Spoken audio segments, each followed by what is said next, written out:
Hola, muy buenas tardes a todos los asistentes al día de hoy.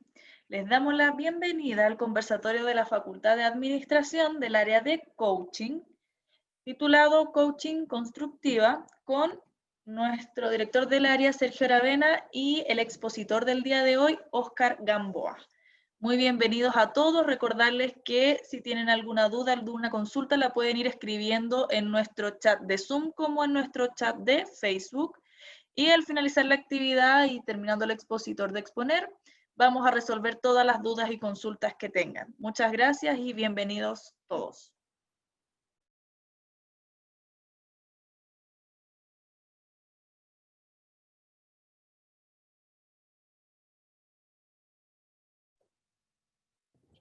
Muy buenas tardes para todos los que nos acompañan a las 7 de la tarde de esta primavera.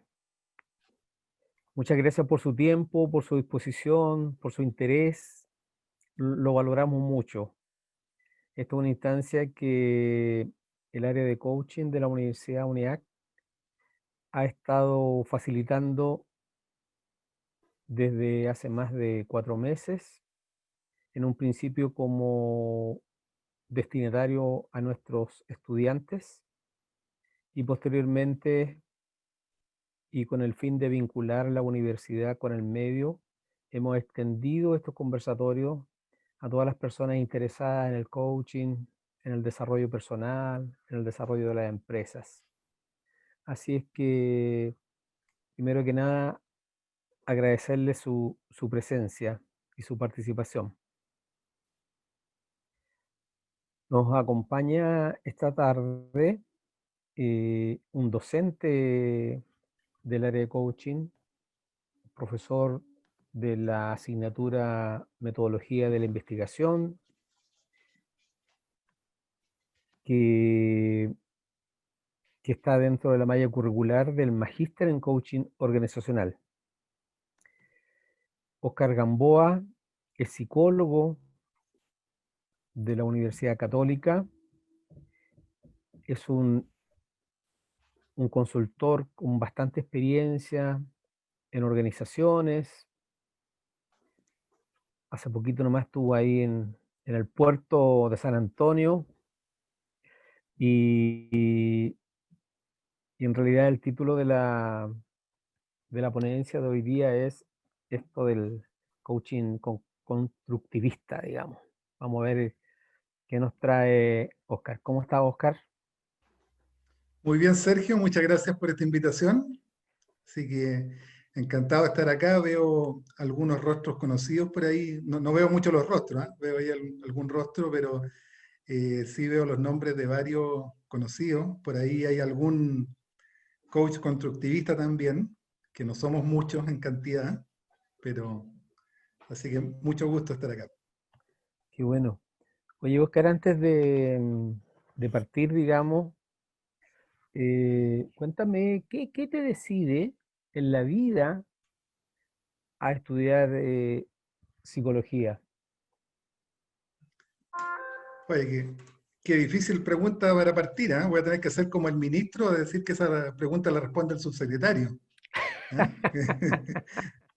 Eh, mira, es una buena pregunta. Hay que recordar, yo entré a estudiar, por mi carnet muchos sabrán, ¿no es cierto? Se imaginarán, yo entré a estudiar el año 84 y en realidad tenía mucho interés por las ciencias sociales, me gustaba mucho la sociología, la antropología y también en parte la psicología. Pero estábamos en plenos años 80, comienzo de los 80, en plena dictadura, y en ese momento la censura en la universidad era un tema muy fuerte. Sociología solamente existía en la Universidad de Chile, antropología igual, carreras muy censuradas, y una de las opciones que yo tomé para elegir cuál de las carreras de ciencias sociales tuvo que ver efectivamente con elegir una carrera que en ese momento yo consideraba que estaba mucho más libre y quizás por ser vista un poquito menos peligrosa, la psicología un poco menos social, era la impresión, y por eso, esa fue la motivación fundamental, la verdad. Como buena persona de 17 años no tenía las ideas tan claras, pero sí sabía que me gustaban las ciencias sociales y la psicología ahí fue una opción. ¿Tú venías de qué? ¿Dónde hiciste la enseñanza media? Yo la hice en Rengo, ¿ya? Una ciudad pequeña ubicada en la sexta región, entre Rancagua y San Fernando, y me vine acá a Santiago a estudiar. En ese tiempo habían solamente 4 universidades que impartían psicología: la Católica La Chile en Santiago, la Universidad de Concepción y la Universidad de la Frontera de Temuco. Solamente 4 opciones había, muy a lo que es hoy día después de todo el desarrollo de las universidades privadas, incluyendo la casa de estudio en la que nos encontramos en este momento. Cierto.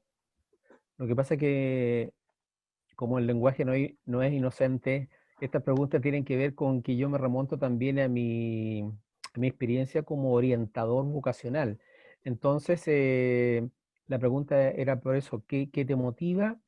Y ahora que ya me diste la respuesta, eh, he aprendido que los psicólogos, esto es un juicio mío, estudian psicología porque quieren solucionar algún problema en su vida. ¿Lo has solucionado con tus años de experiencia ya o no? Por lo menos los tengo identificados, yo diría. Un gran avance, un gran Sí, avance. creo. ¿Y cuándo empiezas con esto me imagino después de los años de experiencia, etcétera, etcétera? ¿Cuál es este mix que haces con el coaching? ¿Cómo llegas al coaching? Mira, llegué de una forma bien indirecta, inusual. Yo me dedicaba mucho al entrenamiento, mucho a la capacitación. En empresas, yo sé que tú también te has dedicado al tema de capacitación y desarrollo organizacional en distintas organizaciones, y me pasaba un hecho que yo creo que todos los que nos hemos dedicado al entrenamiento nos ha pasado. Hacíamos nuestro curso, ¿no es cierto?, una cantidad de horas, habitualmente unas 2 horas, y venía el famoso coffee break, ¿no es cierto? Tú venías al coffee break, el relator del curso, el consultor, con muchas ganas de ir a tomarse un café y comerse alguna galletita, sobre todo si no habíamos desayunado muy bien, pero te encontrabas con que eso es prácticamente imposible para el relator, porque se acercaban todos tus Todos los alumnos. participantes. Exactamente. Ahí Edgardo más, un amigo que lo veo ahí, veo que está sonriendo, yo creo que también le ha pasado más de alguna vez. Y resulta que en el coffee break te empezaban a hacer las preguntas más interesantes. Las que no te hicieron en las 2 horas de taller surgían en el coffee break. Se En acercaba la alguien y te confianza. decía: mire, profesor, porque siempre te dicen profesor aunque tú no lo seas, ¿no es cierto? Claro. Mire, profesor, usted dijo algo y a mí me pasa algo similar, y me pasa, y te hacían las preguntas más relevantes. ¿Eh? Quizás porque en el plenario, ¿no es cierto?, les daba temor exponerse ante otros colegas. Quizás estaba en la misma sala su propio jefe o la persona con la cual tenía una dificultad, o simplemente encontraban que exponerse en un auditorio a hacer una pregunta que no pareciera inteligente podía ser complicado. Entonces las mejores preguntas te las hacían ahí en el coffee break. Entonces mi primer desafío fue cómo logramos que ese coffee break, para además poder comer galletas, porque nunca podía comer galletas ni tomar café, cómo trasladar ese coffee break a otra manera. Y lo primero que empecé a hacer fue, después de cada capacitación, hacer unas sesiones individuales donde cada persona pudiera de alguna manera expresar sus dudas, básicamente como reforzar la transferencia del aprendizaje. Y fui encontrando que eso fue potente y empecé a hacer esta, entre comillas, coaching, pero más en el sentido de un reforzamiento del entrenamiento de la capacitación. Y me encontré con que cada vez iban resultando más potentes y más interesantes. Y ahí fue cuando me encontré un día con una charla a la que fui del destacado psicólogo Alfredo Ruiz, quien fue mi maestro en esto del coaching constructivista y en su específica variante post-racionalista, donde él hizo una charla de lo que él llamó, o que él todavía llama, coaching cognitivo estratégico. E hizo esta charla de introducción y me motivó mucho, y yo dije, bueno, esto es lo que yo estoy haciendo sin esta teoría, sin este enfoque, y en esto me quiero especializar. Y ahí le propuse a mismo Alfredo Ruiz que hiciera un programa de entrenamiento, y él aceptó hacer un programa que duró más de 2 años, ¿ya? En el cual, digamos, un grupito nos formamos en esto del coaching constructivista, y específicamente en esta variante post-racionalista. Qué bonito, qué bueno. Y no sé si te has dado cuenta que también cuando tenemos estos conversatorios, pero nuestros estudiantes siempre hacen estas preguntas del límite Mm. entre el coach y el psicólogo. Mm. ¿Y cómo cuentas tú eso? Bueno, esa es la respuesta que esperaba contestar al final de la... No, está bien, mira. Yo creo que esa es una gran pregunta, Sergio. El tema de los límites entre lo que es el coaching y lo que es la psicoterapia. Ahí voy a más adelante hacer algunas distinciones. Básicamente, ahí, mira, veo justamente que en el chat me dice Manuel Antonio Flores Benavente, ¿Cuáles son los límites, te dicen? justamente, ¿no? Me dice cuáles son los límites del coaching y psicoterapia, ¿ya? Y sobre la ética del coaching al hacer ejercicio sobre temas de pareja, ansiedad y otros trastornos. A propósito que han aparecido un montón de coaches que dicen abordar estos temas. Es un gran tema. Efectivamente, yo te diría que la respuesta va por dos lados, desde mi punto de vista. Primero, o antes de dar la respuesta, yo creo que quizás la habilidad más importante de un coach, la más importante tiene que ver con el tema de ética, que es lo que dice justamente ahí Manuel. Quizás la habilidad más importante es saber cuándo derivar a un coachee. Yo creo que a veces, sobre todo cuando el coaching se va volviendo más experto, se va desarrollando en esto que sabemos que tiene algo de ciencia, pero tiene mucho de arte, cuando se va volviendo más experto, también corremos el riesgo de sentirnos omnipotentes y sentirnos de que efectivamente podemos resolver todo, y está el riesgo de que el coach crea que puede hacer terapia o no se dé cuenta que está entrando en el terreno de una terapia psicológica. Y ahí es un aspecto ético muy importante derivar, o sea, conocer los límites del coaching, saber que hay cosas que yo no puedo abordar con el coaching y tengo que necesariamente derivar o complementar, porque a veces tú puedes trabajar paralelamente en Sí, coaching y en psicoterapia, y eso pasa mucho, sí, sí, sí, y eso sí, pasa sí, sí, mucho. sí, sí, sí. Entonces, primero hay una diferenciación ahí ética, es muy importante que yo sepa, sobre todo si yo no tengo una formación de psicoterapeuta o no tengo una formación de psicólogo. ¿Ah? ¿Se puede ser coach sin ser psicólogo? Por supuesto que sí, pero yo creo que no se puede ser buen coach sin tener conocimiento de psicología. Entonces, quien no es psicólogo debiera en forma autodidacta o diferente forma aumentar sus conocimientos de la psicología. Y quienes somos psicólogos también, si somos del área organizacional, tenemos que tener conciencia que hay una parte de la psicoterapia en la que no abordamos.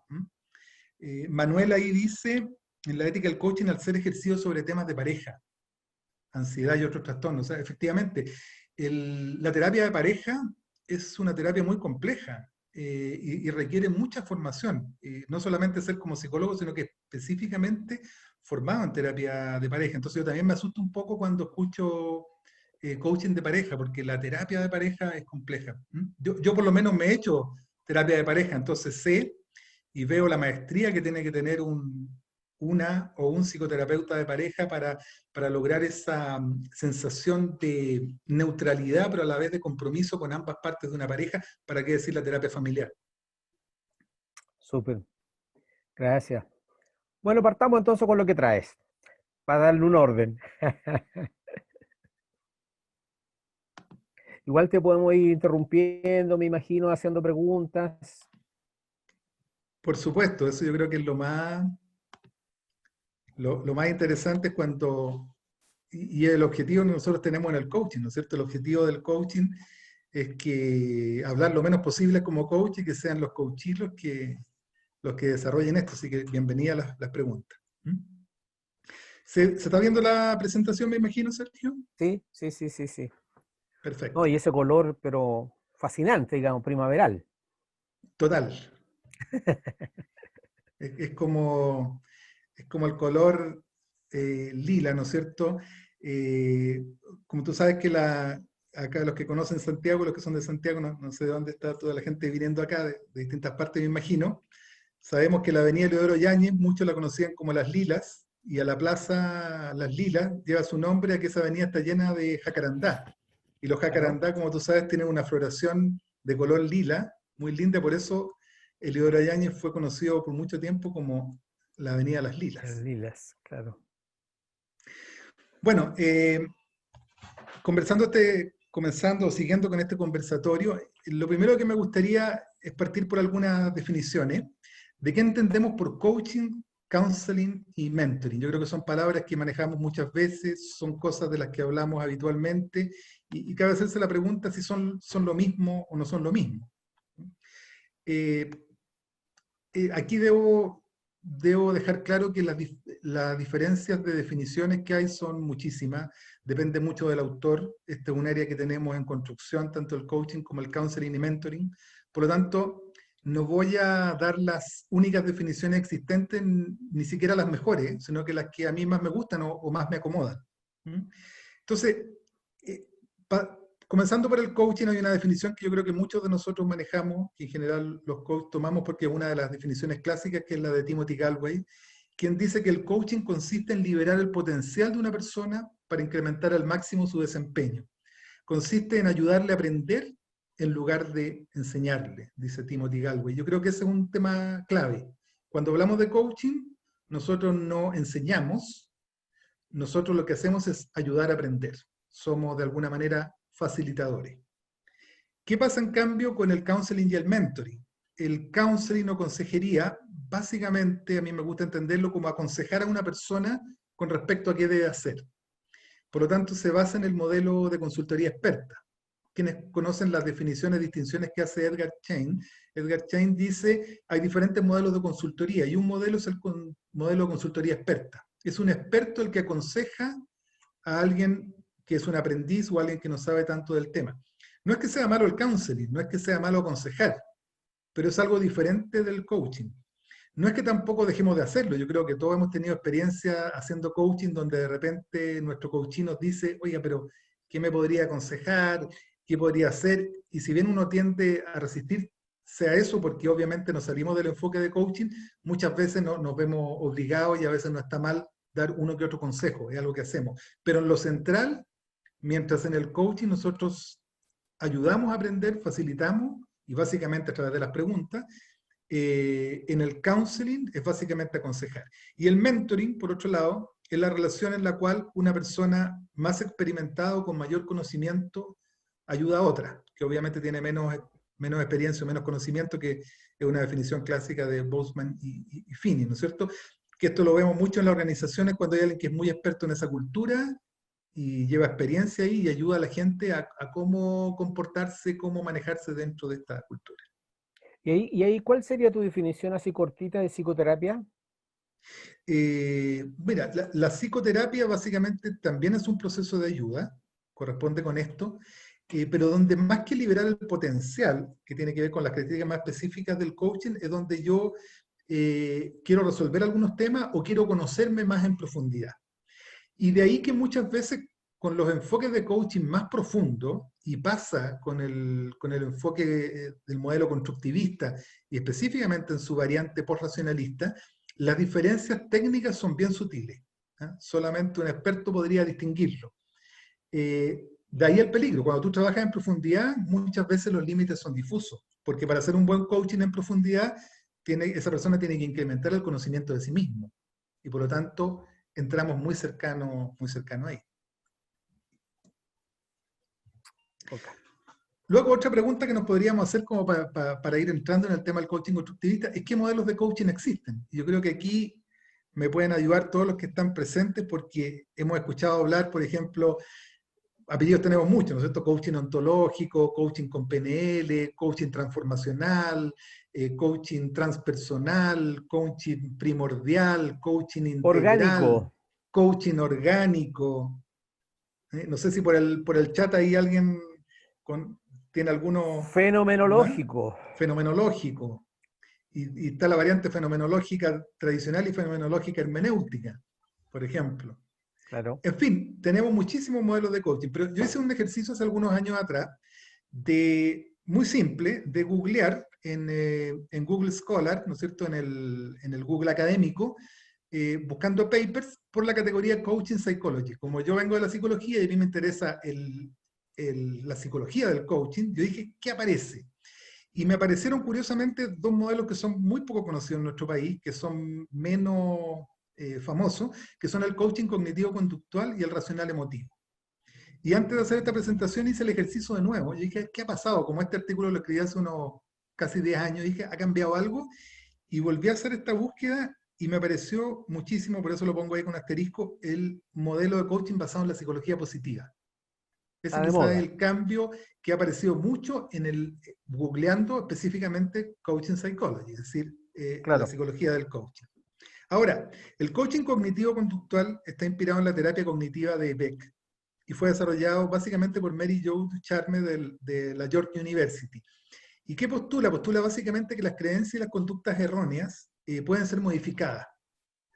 Y a mi juicio corresponde más a, volviendo a las definiciones iniciales, a un paradigma de counseling que de coaching, ¿no es cierto? Si hay conductas erróneas, exactamente, si hay conductas erróneas, yo como coach sé cuáles son las erróneas, cuáles son las verdaderas, por lo tanto puedo dar consejos.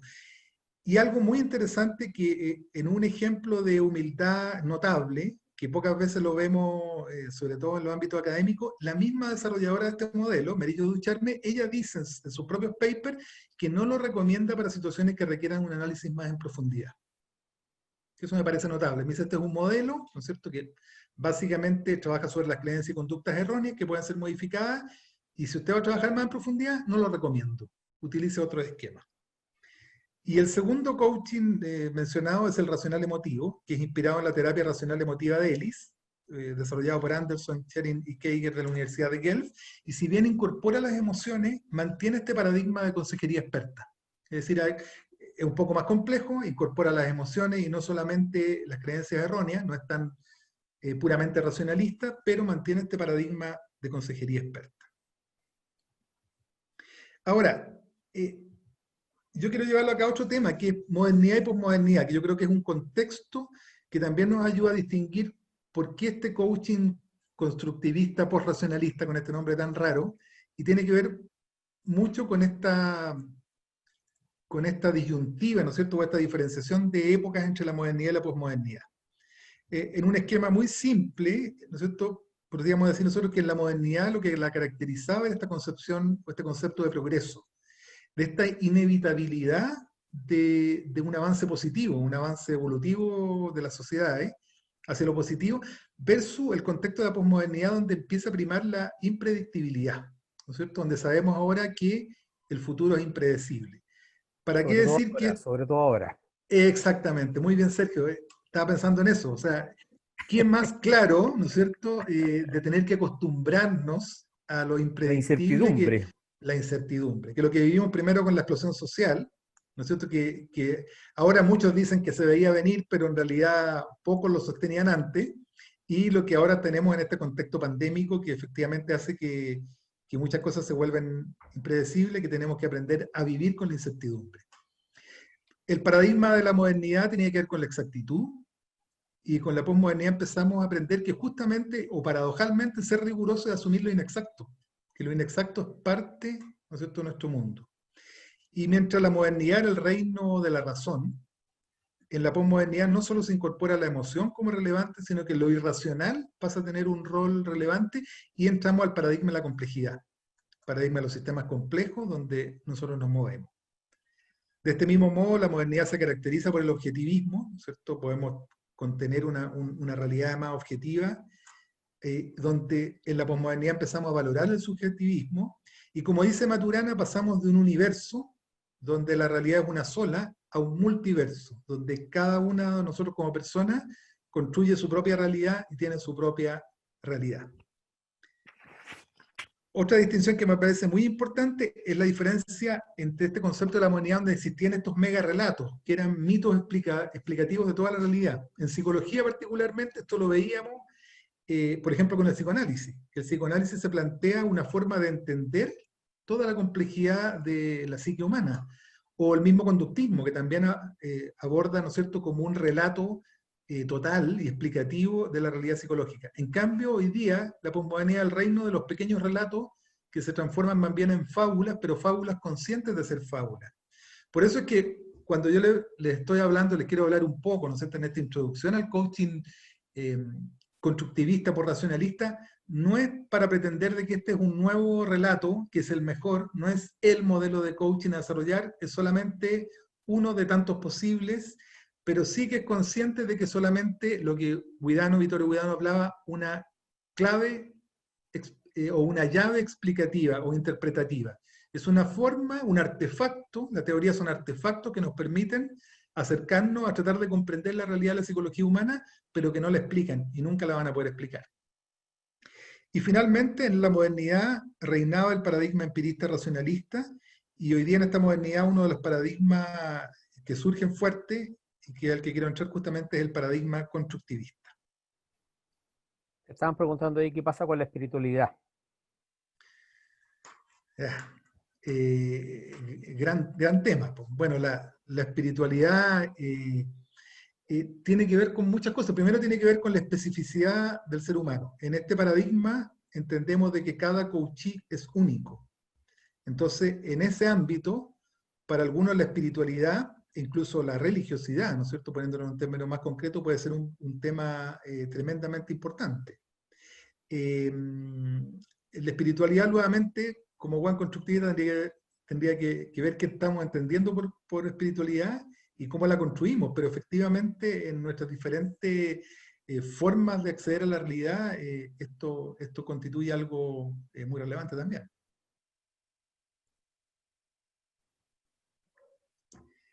El paradigma empirista racionalista, ¿no es cierto? Aquí quiero detenerme un poquito para explicar lo que es el constructivismo. ¿Qué postulados básicos tenía? Existe una realidad externa, dada inequívocamente, que contiene objetivamente un sentido de las cosas. La realidad puede observarse desde fuera y asimilarse, dando como resultado una comprensión objetiva unívoca. Y esto es lo que Hilary Putnam llamaba el punto de vista del ojo de Dios. Es decir, yo tengo un acceso, si la realidad puede observarse y podemos llegar a una comprensión unívoca, significa que yo puedo tener este punto de vista del ojo de Dios, ¿no es cierto? Que yo puedo acceder a esta realidad. Por lo tanto, el coach podría saber lo que es correcto y lo que es incorrecto. Esto lo veíamos en las terapias racionales tradicionales, cuando yo sé cuándo una creencia es errónea, cuándo una creencia es correcta. Versus el paradigma constructivista, donde si la realidad es construida por cada sujeto, yo la construyo a partir de, y respeto esa construcción que cada sujeto tiene. Y en este nuevo paradigma, y acá, por ejemplo, quienes lo desarrollaron, en particular Vittorio Guidano, que es el más importante en desarrollar este paradigma por racionalista, toma mucho Maturana, y toma varios conceptos. Dice, primero Maturana, se pasa de un universo a un multiverso. Cualquier observación, dice Maturana, es autorreferencial. Todo lo que se dice es dicho por un observador a otro observador que también podría ser el mismo. El Talmud dice, por ejemplo, todo lo dicho es dicho por alguien, ¿no? Y nosotros sabemos en el coaching de que lo que es dicho por una persona habla más de esa persona que de lo que está dicho. Y Maturana nos enseña algo muy relevante, que es imposible distinguir la percepción de la ilusión. Nosotros vamos caminando por el desierto y vemos de repente un espejismo y vemos que hay agua, y en realidad no es que vemos un espejismo, en ese momento nuestra experiencia es que hay agua. Por eso es un espejismo, ¿no es cierto? Estamos convencidos que hay agua, y solo cuando nos acercamos, cuando tenemos una nueva experiencia, nos damos cuenta que esa agua no existía. Pero en el momento que esa agua la veíamos, esa agua para nosotros existía en realidad. A mí me pasa mucho en los coachees. Recuerdo uno, por ejemplo, que una vez me dijo, mira, esto que hizo mi jefa conmigo fue como darme una puñalada en la espalda. Y cuando él lo decía como experiencia inmediata, y cuando nosotros pensamos en una puñalada en la espalda, él sentía el dolor como si hubiera tenido una puñalada en la espalda. No es simplemente una metáfora. Se siente ese dolor y los coachees lo pueden sentir muy fuertemente. Entonces acá llegamos a la definición. ¿Qué es el constructivismo? ¿Cómo podríamos definirlo? Podríamos definirlo como una orientación epistemológica que postula que es cada persona quien activamente construye el conocimiento del mundo exterior. Por lo tanto, si cada persona construye su realidad, el coaching debe trabajarse a partir de la realidad construida por el sujeto. Y esto es un tema ético también, ¿no es cierto? No solamente es un tema epistemológico, sino que es un tema ético, de respetar la realidad construida por el sujeto. Como un legítimo otro. Como un legítimo otro. No sé si en los chats hay alguna pregunta en este punto para ir... ¿Cuáles son las implicancias en el abordaje y el relacionamiento en el proceso de coaching? Bueno, como decía, hay una implicancia ética, hay una implicancia que yo me comprometo con esa construcción del sujeto. En vez de yo ir con la realidad, yo ir con la verdad, yo ir con este punto de vista del ojo de Dios como coach, yo voy abierto a conocer la especificidad de mi coachee, voy abierto a ver cómo él construye la realidad, y yo trabajo a partir de esa realidad construida por él como individuo. Y eso es muy importante. Otra consecuencia de este punto de vista, como vamos a ver luego, es el punto de vista de que comprometerme afectiva y profundamente con mi coaching. Dentro del paradigma del constructivismo está el paradigma de la autoorganización y está el paradigma de la perturbación. Es decir, yo como coach no cambio al coachee. Tampoco, no es que no pase nada, pero lo que yo hago es perturbar. Y cuando perturbo al otro, que eso implica también un compromiso y mostrar esas ganas de querer trabajar con la persona, yo no sé hacia dónde se va a reorganizar mi coaching. Y eso tengo que respetarlo como el trabajo personal, pero sí yo sé que mi perturbación está ayudando a que él busque una nueva explicación. Es como crearle un roce, ¿no? Claro, podríamos entenderlo de esa forma, ¿no es cierto? De alguna manera, yo no puedo ser indiferente ante el coachee. Lo que hago yo como coach, una pregunta, ¿no es cierto? Muy poderosa, ojalá, pero a veces puede ser aparentemente ingenua, produce una perturbación, hace que pasen cosas en el coachee y hace que él se tenga que responder y reorganizar. Y a veces, lo decía Vittorio Guidano, es mejor perturbar fuertemente y mal que no hacer nada. Entonces, Bonito, a veces bonito. una buena pregunta, una devolución como una forma distinta de interpretar lo que está pasando, genera el cambio.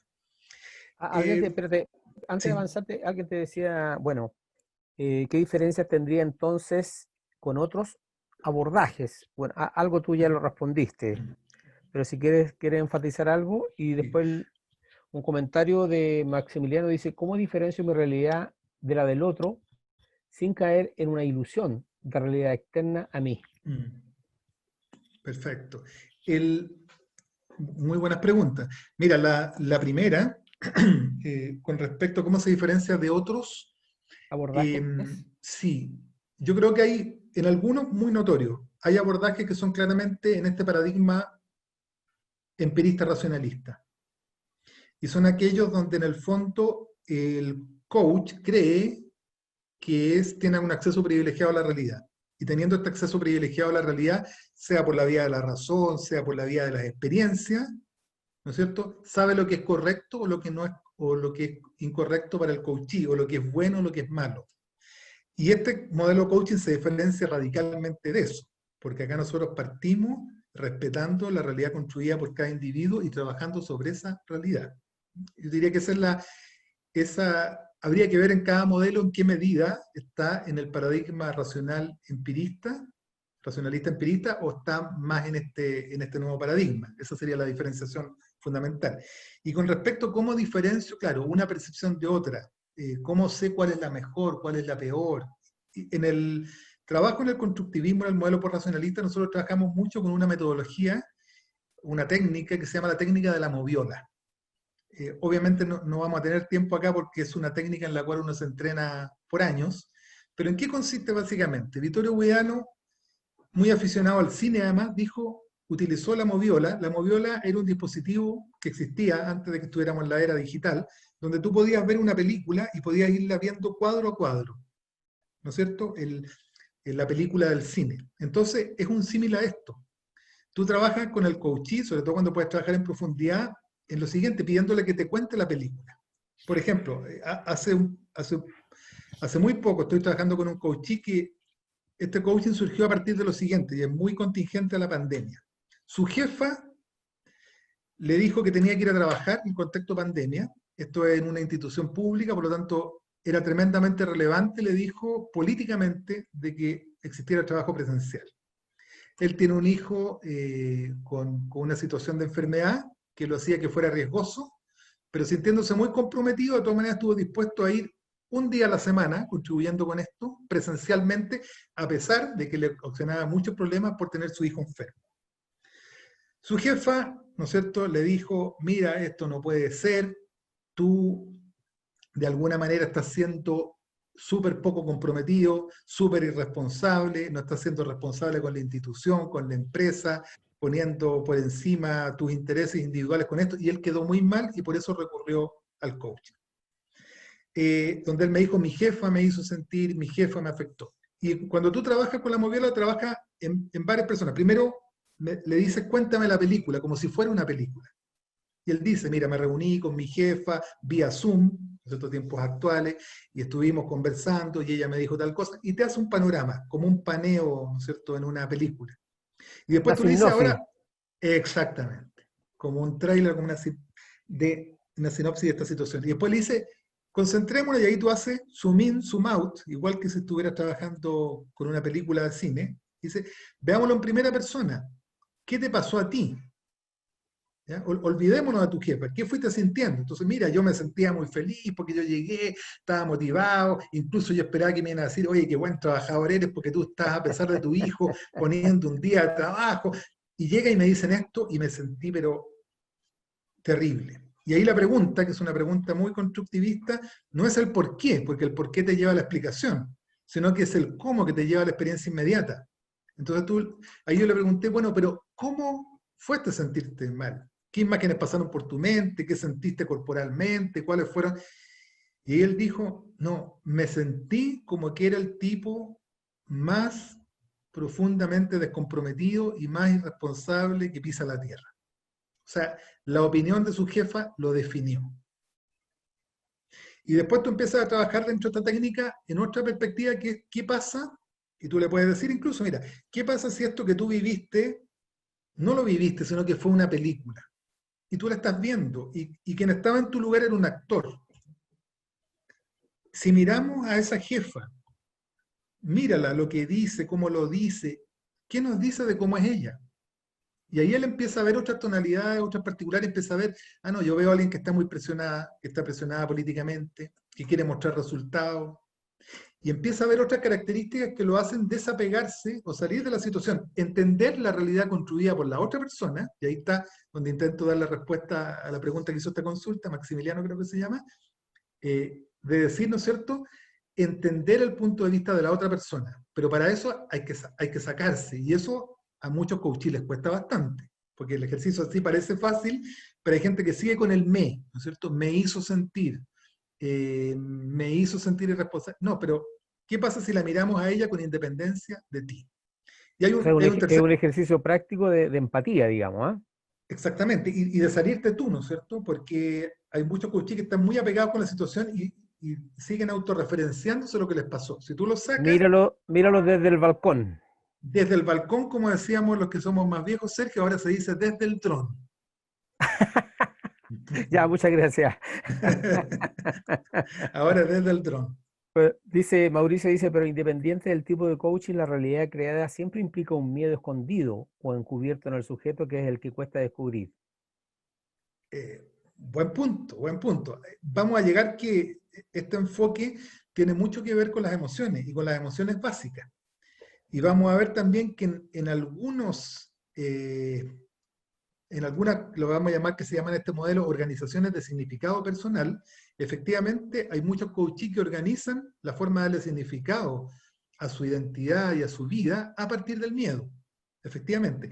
Pero hay otros que no. Hay otros donde las emociones predominantes son diferentes. Por lo tanto, no en todo coachí a la base está el miedo. Si bien todos podemos tener distintos miedos, hay algunos que el miedo, si lo llevamos a una metáfora musical, es como el tono o la tonalidad de base que tiñe toda tu vida. Pero en otros, no. En otros el miedo es simplemente una emoción que puede aparecer en determinadas circunstancias. Oye, y tu amigo, no sé si amigo o enemigo, Gardo Más, dice, ah, pero ese ejercicio de la PNL, pues. Entonces ya te echó para abajo allá, ¿viste? ¿Te fijas? Bueno, en fin, sigamos mi, mejor. mi ex amigo es. Sí, tu ex amigo. el, mira, bueno, dentro de los precursores del constructivismo, el constructivismo, si bien es algo que hoy día como paradigma está muy vigente, tiene una historia de larga data. En 1932, Bartlett ya empezó a hablar de la memoria como un proceso constructivo, que la memoria no es una mera acumulación de conocimientos o recuerdos, sino que es un proceso donde nosotros construimos activamente y elaboramos la música. Ayer nomás yo escuchaba a un ex compañero de universidad con quien estudiamos juntos, que él estudiamos, pero él además estudiaba música y es un experto intérprete en música flauta barroca. Ajá. y él tocó música de Telemann, ¿no es cierto?, del final del Renacimiento, eh, y después hubo un conversatorio, y él hablaba cómo, ¿no es cierto?, cada vez que nosotros escuchamos la música, reconstruimos también la música, y cada vez que la escuchamos diferente. Telemann hizo esto hace muchos años atrás, pero cada vez que nosotros lo escuchamos desde nuestro punto de vista y reconstruimos la música en forma diferente. Jean Piaget, desde su escrito desde los años 30 y 40 también, hablaba de los dos conceptos que para los psicólogos, ¿no es cierto?, los conocemos bastante bien y muchos sufrimos con esto en las pruebas de psicología del desarrollo, de asimilación y acomodación. Pero ya la asimilación y la acomodación implican construcción. Cuando yo asimilo algo, lo hago a través de esquemas, no lo hago pasivamente. Y estos esquemas son construidos, y para acomodarme también a, entre comillas, la realidad, yo también modifico y construyo estos esquemas. George Kelly, que es muy interesante, en 1955 hablaba de la psicología de los constructos personales. Mis alumnos de metodología de la investigación, no sé si hay alguno por ahí presente, pero me habrán, en uno de los foros por ahí discutimos alguna vez acerca de esto de ser un pequeño investigador. Y George Kelly utilizaba una cosa muy interesante. Él consideraba a sus pacientes, y nosotros lo podemos llevar al ámbito del coaching, a nuestros coachees, como un pequeño investigador. Dice, todos nosotros somos investigadores. Somos científicos en el sentido de que hacemos una teoría de las demás personas, de cómo son, y hacemos una teoría de nosotros mismos, y formulamos hipótesis de cómo somos, y esas hipótesis las vamos contrastando, y las vamos verificando o las vamos modificando si la experiencia nos dice algo contrario. Y él trabaja su psicoterapia, la trabajaba básicamente en esto, de que nosotros tenemos constructos personales y somos pequeños investigadores, cada persona es un investigador de sí mismo. Y el rol, decía ahí, del psicoterapeuta, que puede ser el rol del coach, es cómo nosotros ayudamos a que la persona y facilitamos a que sea el propio investigador de sí mismo. En 1983, Guidano y Liotti desarrollan su enfoque evolutivo estructural, que es la base del enfoque posteriormente por racionalista, y Michael Mahoney, esto es muy, muy relevante, entre los años 85 y 91, le da la importancia de la construcción del significado. ¿Qué es lo que dice Mahoney? Cada uno de nosotros construye un significado que le da coherencia y continuidad a toda su vida. Nosotros estamos todo el tiempo, vivimos en discontinuidades. A lo mejor nuestra vida era normal, pero un día viernes íbamos pasando por Plaza Italia y de repente vimos que se quemaba un bus y veíamos un montón de gente que estaba ahí y protestando, y resulta que a esa persona es una discontinuidad. ¿Cómo eso tú te lo interpretas en tu vida? Es como tú le das el significado a eso, que para una persona puede ser un significado muy distinto que para otra, obviamente. Llega esta pandemia y también eso significa, es una discontinuidad. Yo que era una persona activa, que me gustaba salir a hacer deporte, que era sociable, que me gustaba ir a tomar café con mis amigos, ¿no es cierto? O tener un asado.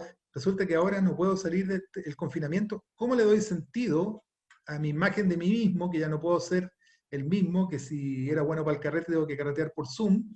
Es cómo construimos significado. Y Michael Mahoney hace esto, que después lo toma Vittorio Guidano en 1991, donde escribe el libro El sí mismo en proceso.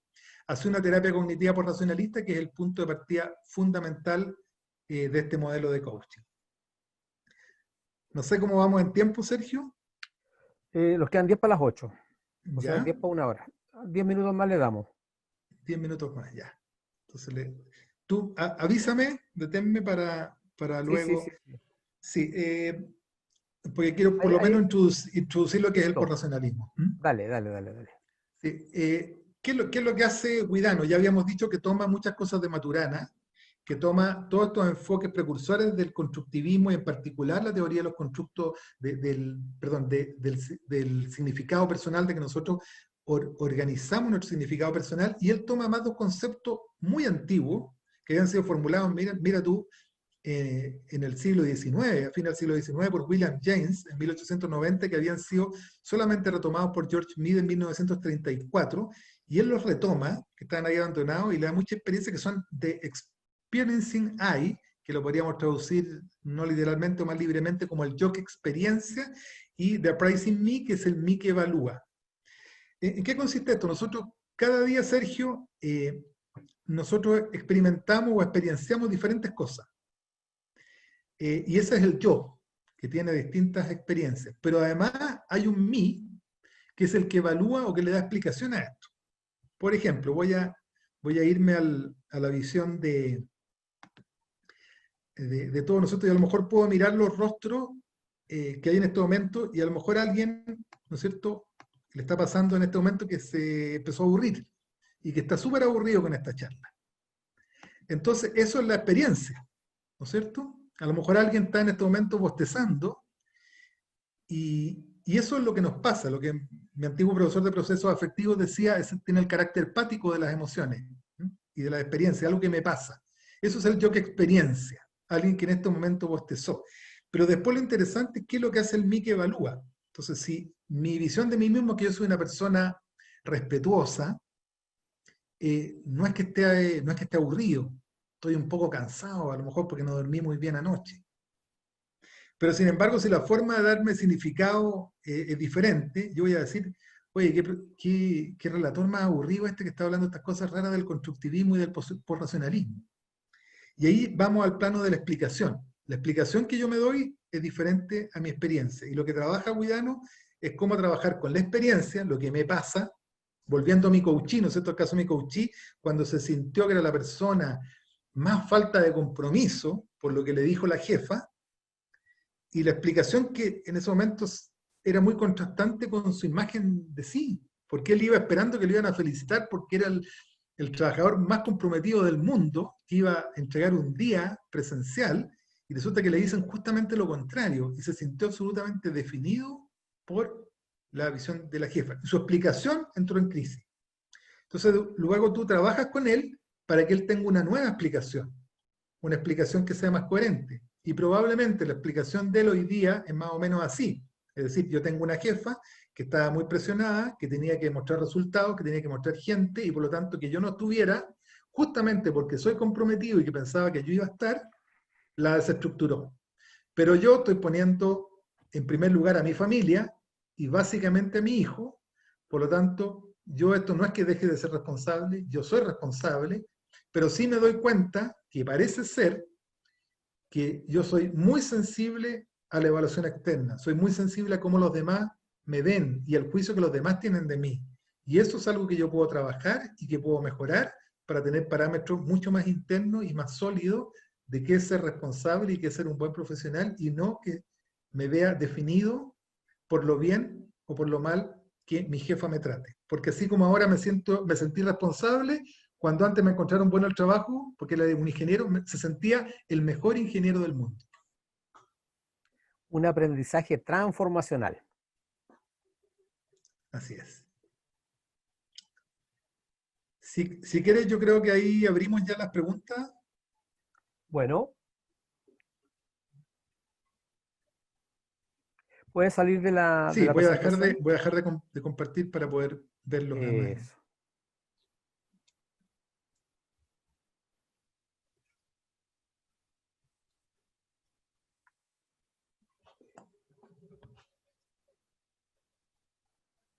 Aquí hay una pregunta que dice Mauricio Ramírez, dice, pero si el objetivo del coaching fuese que el individuo buscase la paz, aquella paz que te deja dormir, que te deja percibir la realidad tal como es y no la que te puedan hacer creer.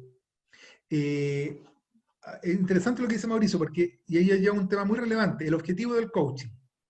El objetivo en el coaching por racionalista constructivista no es el objetivo del coach, o no hay un objetivo del coaching, sino que el objetivo lo define el coachee. Entonces, efectivamente, un coachee podría decir, mira, mi objetivo es buscar la paz. Porque, por ejemplo, estoy muy ansioso, estoy muy intranquilo, no puedo estar tranquilo con esto. Y ahí tú vas trabajando con él. Entonces, lo primero es, mira, qué interesante, ¿no es cierto? Supongamos que se llama Sergio. Entonces, qué interesante, Sergio, ¿no es cierto? Y cuéntame, ¿en qué circunstancias, en qué situaciones tú te has encontrado que no estás tranquilo? Él te empieza a detallar y ahí tú vas trabajando con la moviola. Y viceversa, ¿en qué contexto, en qué situaciones tú te has sentido realmente tranquilo, te has sentido con esta paz? Y ahí también vas trabajando y él va descubriendo qué entiende él por estar tranquilo, qué entiende él por esta paz, y te vas acercando, porque detrás de la palabra paz, por ejemplo, Mauricio que hace la pregunta, tiene no solamente un concepto, no piensa algo, sino que él tiene una experiencia. Por eso es que lo relevante en este modelo es ir a la experiencia inmediata. Seguramente Mauricio tiene experiencias de paz, como tiene experiencias de intranquilidad. Pero lo que para él connota esa palabra paz, lo que lo lleva a la experiencia es muy diferente a lo que puede ser paz para Oscar Gamboa, lo que puede ser paz para Sergio Aravena, o lo que puede ser paz para Edgardo Más, que con su pregunta me sacó de la paz. Desde la liviandad total, me decía, te digo yo.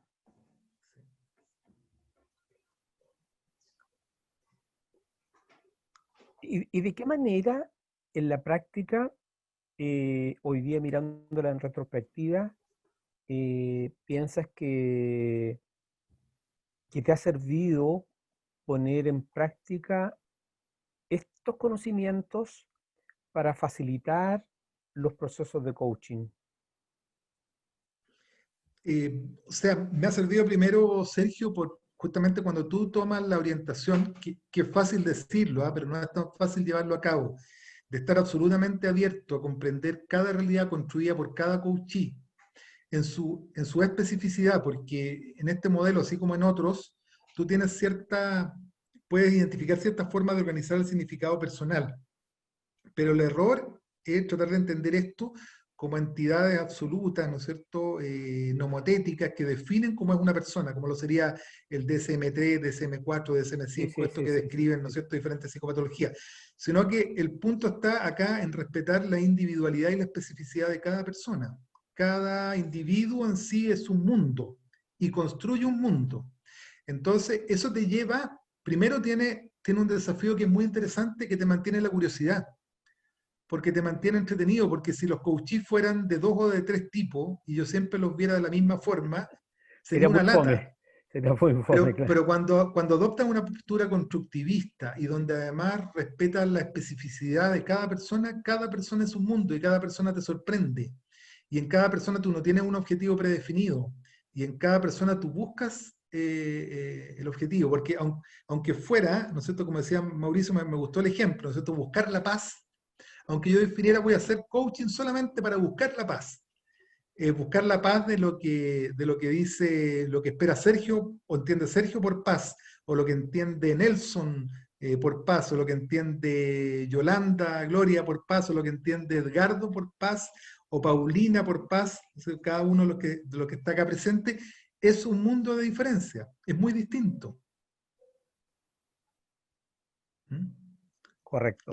La paz de Trump me imagino que es muy diferente que la paz de Joe Biden. Lo mismo anoche, digamos. Sí. Oye, y es como, desde el punto de vista fenomenológico, es como entregarse así al fenómeno, digamos, en el fondo, que aparezca lo que tiene que aparecer. Ujú. Con esa plena apertura, digamos, sin juicio, etcétera, etcétera. Y pues, dale. Ese es el desafío, Sergio, pero es como el chiste, ¿no es cierto? Es fácil decirlo, pero llevarlo a cabo es un desafío diario, porque uno tiende así como, ¿no es cierto?, tal como George Kelly decía que cada uno de nosotros es un pequeño investigador que desarrolla teoría, uno también como coach tiende a desarrollar ciertas teorías o tiende a reducir a ciertos esquemas y estereotipos y etiquetas, entonces uno cae en el riesgo de decir, este es como aquel coachí que tuve yo una vez, o esto es parecido a... Y hay que evitar eso, hay que evitar esos parecidos, hay que evitar esa etiqueta, hay que ir al mundo de cada uno. Perfecto. ¿Y de qué manera esto lo complementas con lo de Echeverría, con lo de Maturana? Mira, con Maturana muchísimo, porque de hecho Maturana se define a sí mismo como un constructivista radical, ¿no es cierto? Maturana dice que no existe la realidad con independencia del observador. Y Vittorio Guidano, que desarrolló el enfoque por racionalista, dice que cuando se encontró con Maturana, que se encontró literalmente, porque tuvieron muchas conversaciones, muchos diálogos y hicieron cosas juntas, él se encontró con la justificación epistemológica de lo que él había buscado en la práctica. Porque Vittorio Guidano era originalmente un psiquiatra, él fue conductista, después se volvió cognitivo, muy racionalista, y después hizo este giro, justamente que él por eso lo llamó post-racionalista, cuando empezó a descubrir esta especificidad humana. Y él básicamente lo hizo tratando primero en psicoterapia.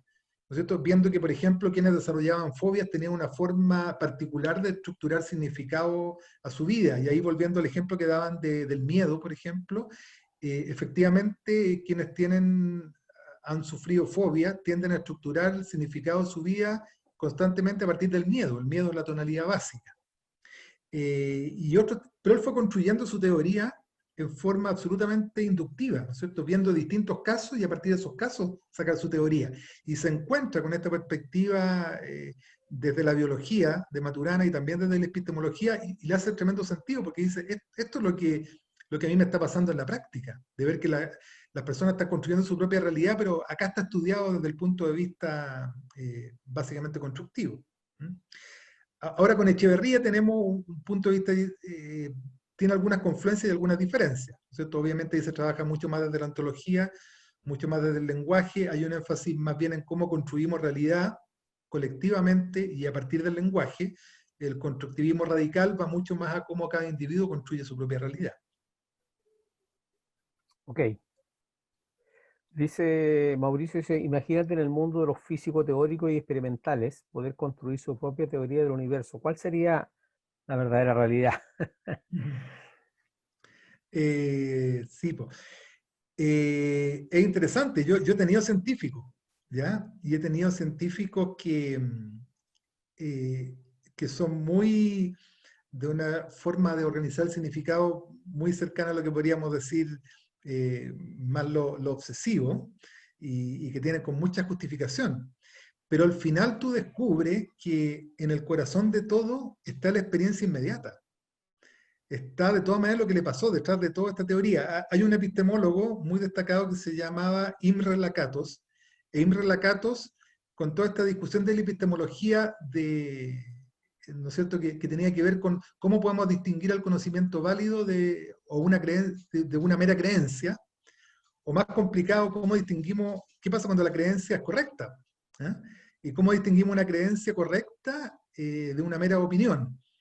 Y toda esta discusión larga de siglos a partir de la creencia, Imre Lakatos dice, mira, no podemos escapar a la creencia, porque siempre tenemos una creencia y lo que hacemos es generar un cinturón protector de racionalidad. Le damos racionalidad a todo, ¿cierto?, buscando que todo quede redondito, pero encuadre perfectamente. Exacto, pero al corazón de todo está la creencia y al corazón de todo hay una experiencia inmediata.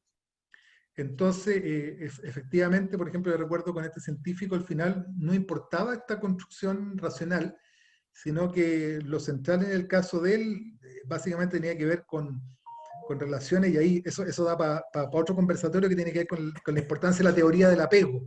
¿Ya? La teoría del apego es muy explicativa de cómo construimos significado, y básicamente él había tenido un padre muy ambivalente, que era muy estricto con él, y así como le enviaba, y por eso la ambivalencia. Nosotros la ambivalencia es cuando simultáneamente entregamos mensajes como que amamos a la otra persona y a la vez la odiamos.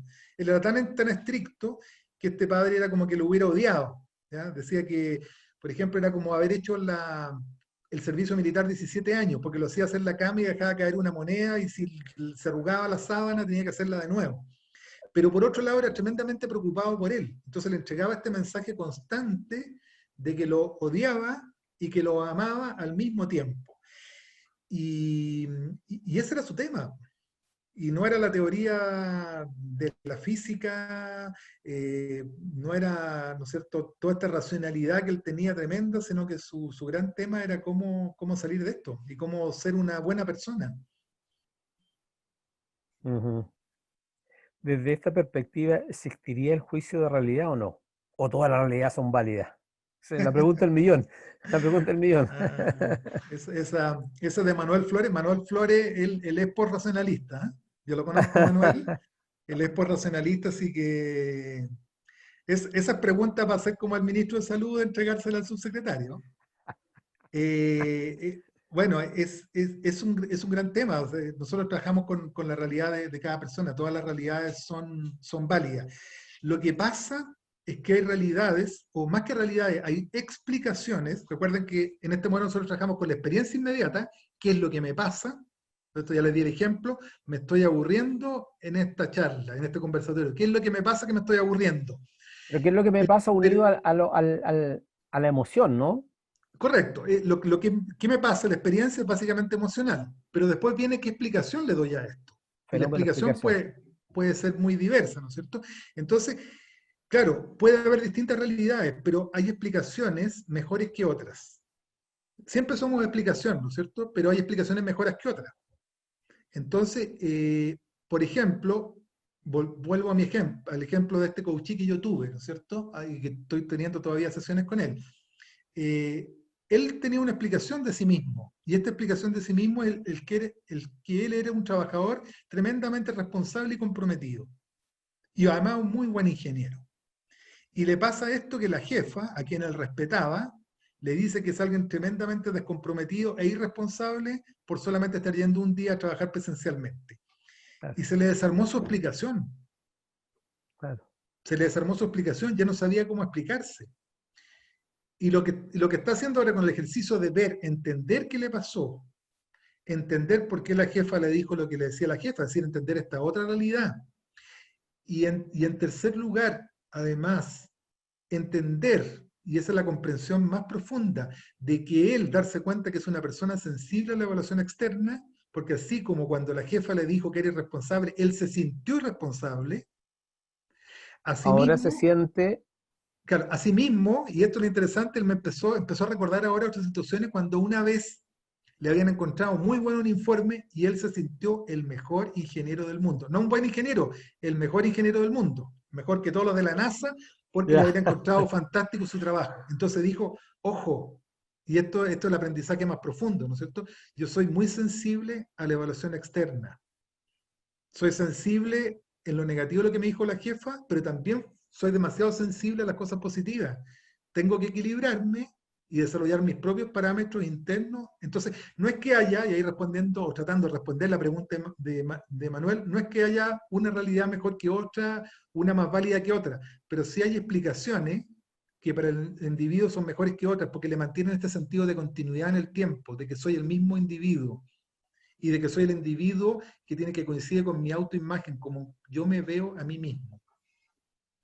un tremendo darse cuenta, un tremendo aprendizaje. Sí, sí, sí, sí. Virginia dice, entonces no habría una verdadera realidad o una única realidad. Exacto, exacto. Es el multiverso que llama Maturana, no es un universo, que era el paradigma de la modernidad, que existe una sola realidad y el tema es cómo accedemos a esta realidad. Existen tantas realidades como personas. Y muy interesante lo que dice Carolina, dice, concuerdo que efectivamente la creencia manda, incluso en las ciencias fácticas, parece racional, pero detrás está la emoción.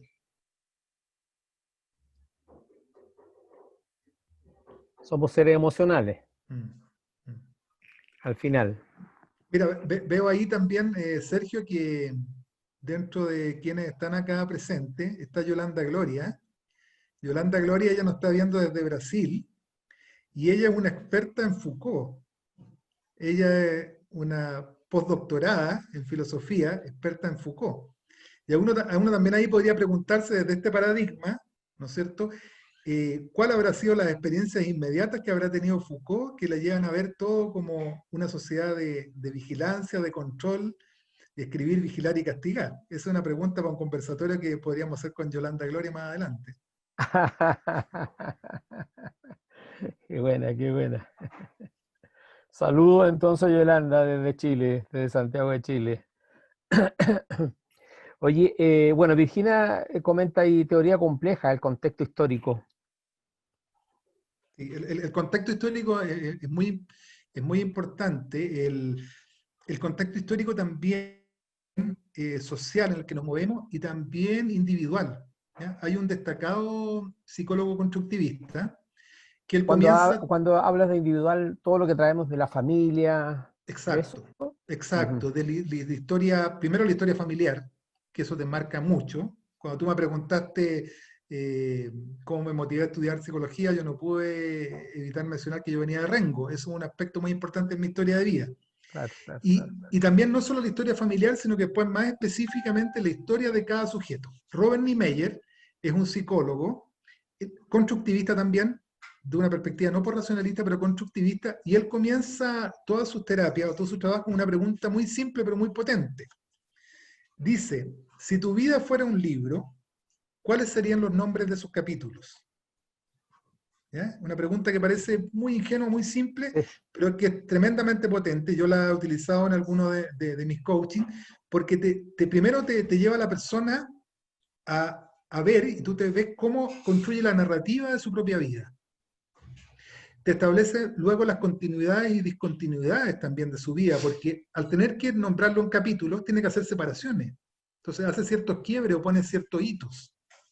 Y luego, ¿no es cierto?, le tiene que poner nombre a los capítulos, y en la forma en que le pone nombre, también te habla mucho de cómo es esa persona. Recuerdo, por ejemplo, una vez con un coachí que yo le hice esta pregunta, ¿cierto? Si tu vida fuera un libro, ¿cuáles serían los nombres de los capítulos?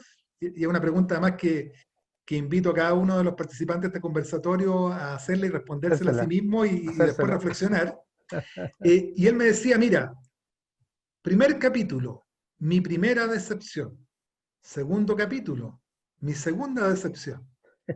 Tercer capítulo, una nueva decepción. Entonces, primera cosa que tú veías es que su vida estaba marcada y después el coaching tuvo marcado con esto de decepcionarse de la gente. Y después tú vas entrando en cada capítulo, entonces dices, ya, ¿cuál fue esta? ¿Por qué le pusiste primera decepción? No, porque mira, fue una decepción que tuve con mis padres, porque me di cuenta que en el fondo no me querían tanto, etc. Y tu segunda decepción, no, mira, fue una polola que tuve, que fue mi primera polola, pero que en realidad me puso el gorro. Pero lo interesante, ¿no es cierto?, es cómo él va mostrando que lo que le da continuidad a su historia es la temática de la decepción. Y eso es lo que marca toda su vida y todos sus capítulos.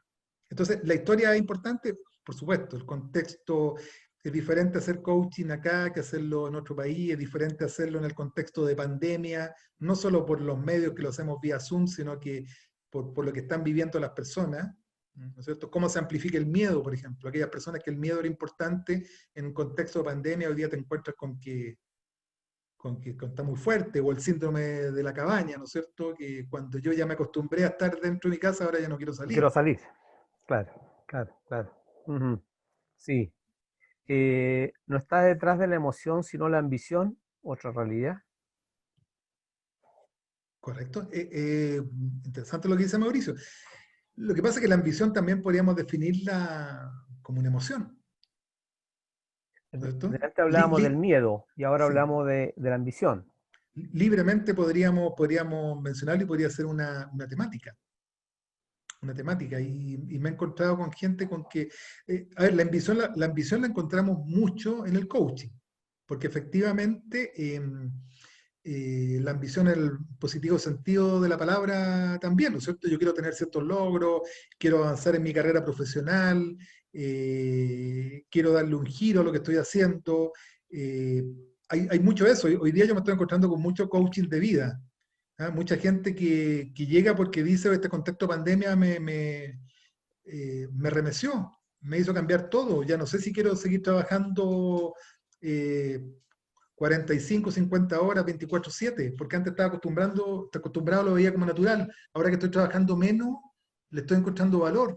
Estoy más en mi casa, estoy más con mi hija, no pierdo tiempo en moverme. Y empiezan, hay mucho, ¿no es cierto?, te remueve y te genera este contexto que estamos viviendo, te genera muchos cambios y mucha reflexión y te genera una discontinuidad en tu vida. Y tienes que ver si eras ese trabajólico y te gustaba ser trabajólico, esto te lleva a decir, oye, pero ¿es lo que quiero ser? Cierto, cierto. Están ocurriendo quiebres, ¿no es cierto? Una manera nueva de preguntarme si lo que estaba viviendo lo voy a seguir haciendo. Quizás ese sería uno de los grandes aprendizajes también, esperemos para todos, digamos, de cuestionarnos, por lo menos, como tú decías, de plantearnos la pregunta. Ahí veremos si somos coherentes después con el cambio y lo mantenemos, lo sostenemos en el tiempo. Pero por lo menos después de 6 meses, 6, 7 meses de estar ahí encerrado, yo creo que más de algo nos ha cambiado a todos, que es más que en menos. Claro. Eso es. ¿Y de qué piensas tú depende ese cuestionamiento, Oscar? O sea, depende de la discontinuidad. O sea, este esquema de coaching se mueve mucho con la continuidad y la discontinuidad. Nuestras vidas, ¿no es cierto?, tienen una aparente continuidad. Las cosas pasan de una forma relativamente predecible, o creemos que son así, hasta que de determinado momento pasa algo que nos cambió. En el caso de mi coachí que les hablaba, lo que le cambió la vida más que la pandemia fue cuando la jefa le dijo que era una irresponsable. Eso Claro. le produjo una discontinuidad que no se la supo explicar. Pero el contacto de la pandemia produce una discontinuidad y a todos, en uno o en otro sentido, y nos lleva a reflexionar, a cambiar, a cuestionarnos. No es que vayamos a ser mejor personas, yo no creo que después de esto vamos a ser todos mejores personas o fantásticos, como tú alguna vez preguntaste en uno de estos conversatorios, ¿no es cierto? Si todos los gobernantes fueran coach, parece que somos tan buenos que sería todo fantástico, ¿no es cierto? Pero la realidad es un poco distinta. Es probable que los que son buenas personas sigan siendo tan buenas personas o sean más buenas personas después de esto, pero los que son malas personas dudo que vayan a cambiar solamente producto de un virus con corona. Pero mi pregunta era, ¿a qué piensas tú que se debe que algunas personas se cuestionen más, otras menos, para otras sea indiferente? O sea, tiene que ver mucho con este sentido de la continuidad, con Ya. esta identidad narrativa. Si yo me puedo explicar a mí mismo cómo soy, y este cambio, por fuerte que es, no me cambia, no me va a alterar mayormente. Por ejemplo, alguien que es muy casero, una persona que no salía, que no le gustaba mucho salir, que estaba más en su casa, esto no sé si le cambia tanto la vida, a lo mejor se la simplifica. A lo mejor le dice, mira, tenía razón yo que era mejor estar acá, ¿cierto? Pero alguien que está muy acostumbrado a salir y estar fuera, ¿no es cierto? Y hacer mucha actividad, para empezar te cambia los hábitos. Ujú, Cambia ujú. los hábitos, ¿no es cierto? El que era maratonista y que salía a correr todas las mañanas, le cambia los hábitos fuertemente. Absolutamente. Mauricio dice, imagínate los profesores cómo se encuentran si su realidad antes de la pandemia fue el aula. ¿Qué pasa ahora, digamos? Sí, El aula se les puso online, digamos. ¿Ah? muy interesante lo que dice Mauricio. Yo estoy trabajando mucho con los profesores y ha sido un cambio radical. También han descubierto cosas muy interesantes. ¿Ah? Pensaban de que esto no se podía hacer clases por la vía virtual y han descubierto que sí se puede, pero se puede de otra forma, ¿no? Ujú, ujú. Se puede de otra forma. Ha cambiado la forma de hacer la cimarra, pues la cimarra antes tú te salías del colegio, te saltabas la tapia del colegio y te ibas a la calle. Ahora la forma de hacer cimarra es apagar la cámara o poner una foto, ¿no es cierto?, en tu cámara y hacer como que estás y no estar. Efectivamente. Eso lo hacen hasta los políticos, así que ¿qué le queda para los estudiantes? Dice, ¿con el coaching constructivista se llega a soluciones de enfrentar a los demás o se soluciona de una forma interna netamente? Pensando en el ejemplo de la jefa, como tú decías. Buenísima pregunta la de Paulina Marcela. Eh, Mira, primero tú trabajas, por eso se trabaja en primera, segunda y tercera persona. Primero tú trabajas individualmente, ¿no es cierto? En el sentido de que, por ejemplo, en el caso de mi coachee, cómo él se da cuenta de que es sensible a la evaluación externa. Pero luego cambia mucho en lo que es la relación con las demás personas también. Es como el segundo paso, porque empieza a ver cómo manejarse con esta jefa productivamente, también, ¿no es cierto?, provechosamente, o cómo, ¿no es cierto?, mantenerse con su expectativa de ser un buen trabajador. Por ejemplo, a mí me ha tocado mucho trabajar coaching con personas que su tema ha llegado porque son excelentes profesionales, están muy bien evaluados sobre todo en sus competencias técnicas, son fantásticos, pero tienen serios problemas de clima de trabajo en los equipos a su cargo. Y a veces te dicen, Son otras las habilidades que se necesitan ahí. mira, me tocó, recuerdo uno, ¿no es cierto?, que era alguien técnicamente impecable, nadie sabía más que él, pero tenía unos climas de trabajo, pero me mostraba, mira, yo tengo todos estos artículos sobre cómo generar buen clima y vi aquí unos tips que había que saludar a la gente, yo saludo a toda la gente. Dice acá que no hay que aumentar el tono de voz, no hay que ser agresivo. Yo nunca subo el tono de voz. Pero después cuando él se fue observando las relaciones con los demás, se dio cuenta que, por ejemplo, claro, nunca subía el tono de voz, pero de una forma muy sutil hacía sentir a las demás personas como si fueran absolutamente imbéciles. Y un día lo dijo, mira, me veo como si estuviera ametrallando a las otras personas con mis críticas, que nunca subo el tono de voz, porque era parte de su Aprendizaje. autoimagen, ¿no es cierto? Y de su autoimagen de sentirse una persona respetuosa y que Claro. cumplía todos los tips que había que tener para tener buenos climas de trabajo. Pero resulta que en la relación era muy nociva y muy agresiva. Y lo que se trabajó con él fue básicamente, claro, partió por darse cuenta, pero después se trabaja mucho en la relación con los demás. Muy buena la pregunta ahí de Paulina Marcela. Ujú. Y para ir terminando, Mauricio dice, al igual que los antiguos filósofos o coaching al aire libre, sobre la base de las mismas preguntas de actualidad, ¿de dónde venimos y hacia dónde vamos? Muy interesante. Ahí es para que respondiera Yolanda Gloria, que además es experta en Isócrates. No confundir con Sócrates, sino que Isócrates. ¿Ah? Qué bonito, qué bueno. Bien, bien. Oye, bien, pues algo que más que agregar, Oscar. Ha sido muy interesante. A mí me cae súper bien Heráclito, dice Virginia Rogers. ¿Eh? ¿Cuál Heráclito? Pues si cambia tanto. Todo cambia.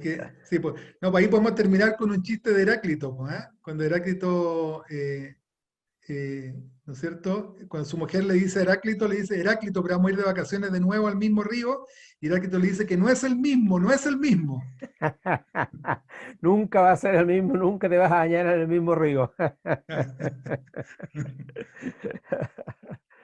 Qué bueno, qué bueno. Oye, ¿alguna pepita de oro, así como pensamiento para que nos llevemos para reflexionar después de tu exposición, Oscar? O sea, me gustaría que cada uno hiciera ese ejercicio de responder esa pregunta, que es la pregunta de Niemeyer, ¿no? Entonces, si mi vida Del fuera un libro, libro, si mi sí. vida fuera un libro, ¿cuáles serían los nombres de esos capítulos? Y escríbalo, ojalá rapidito, sin pensarlo mucho, lo que surja de la experiencia inmediata, y después darle una vuelta, po. Decir, Y mira qué que, interesante, para que, cuáles son los nombres de esos capítulos y por qué, para que le resuene, para que le resuene. y qué pasó entre cada capítulo de que yo estoy llamando al capítulo con un nombre distinto. Ese es un ejercicio muy interesante de auto-coaching, porque una cosa que tú tratas de trabajar en el coaching por racionalista, y con esto quizá termino, ¿no es cierto? Es que tú trabajas primero, las primeras sesiones, levantando cuál es la problemática profunda real, porque es imposible tenerlo en una sesión, necesitas por lo menos 4 sesiones por lo bajo para más o menos ver cuál es la temática. Lo segundo, tú vas trabajando con esta metodología de autoobservación, ya que es la moviola, donde tú le das tareas también. ¿Ya? Si la persona, el tema es, como decía alguien por ahí, buscar la paz, mira, fíjate durante toda esta semana en aquellas situaciones donde tú te hayas sentido y anótalo en una libretita o en tu smartphone o lo que tú quieras, qué situaciones te hicieron sentir en En paz y paz. tranquilo, y en cuáles en cambio te sentiste intranquilo. Y tú vas trabajando en esta autoobservación y después utilizas la moviola, primera persona, segunda persona, tercera persona. Desde el balcón, como dices tú, desde el dron, como decimos los que tenemos TikTok. Más joven, más Entonces, joven, más joven. entonces, tú vas trabajando esa metodología, pero después lo que tú pretendes lograr es que la persona conozca tan bien esta metodología de autoobservación que la aplique a sí misma como una suerte de auto-coaching. Y tú vas siendo un supervisor del coaching de esa persona. Entonces le dices, mira, Sergio, ¿qué observaste esta semana? Mira, observé esto y todo. ¿Ya? ¿Y cómo tú dirías que lo vi? Mira, lo vi primero en primera persona y vi que me sentí así, así, así. Después lo vi en segunda y vi que mi jefa, en realidad, cuando me dijo esto, estaba más bien pensando en otra cosa y no era conmigo, sino que era con todo el equipo. Y después lo vi desde afuera, en tercera persona, y si lo viera desde afuera, me vi a mí y me vi tranquilo, me vi seguro, y la persona va aplicando. Entonces acá la invitación es lo mismo, un poquito de auto-coaching. ¿Cuáles serían los nombres de los capítulos de mi vida? Y verlos y trabajarlos. Y en el fondo, Oscar, no sé si estás de acuerdo conmigo, pero uno tiene que crearse su propio autoobservador para poder aprender a conocerse a sí mismo. Exacto. Muy bien, Muchas Sergio. gracias a todos. Por ahí les puse un email les vamos a mandar un resumen de la presentación de Óscar para los que se interesen y muchas gracias nuevamente. Gracias a Eso, todos, que gracias por... asomen su camarita para decirle adiós a Óscar. Fernanda, Jesús, Joao, estamos Muchas terminando. gracias. Gracias a todos los participantes y comentarles que este conversatorio quedó grabado, por tanto lo pueden volver a reproducir en nuestro Facebook de la universidad como en el canal de YouTube, ¿ya? Estar atento a nuestra página web, en donde van a estar también publicados todos los conversatorios que vienen más adelante con Sergio y sus expositores. Así que muchísimas gracias y nos vemos en una nueva oportunidad. Muy buenas noches.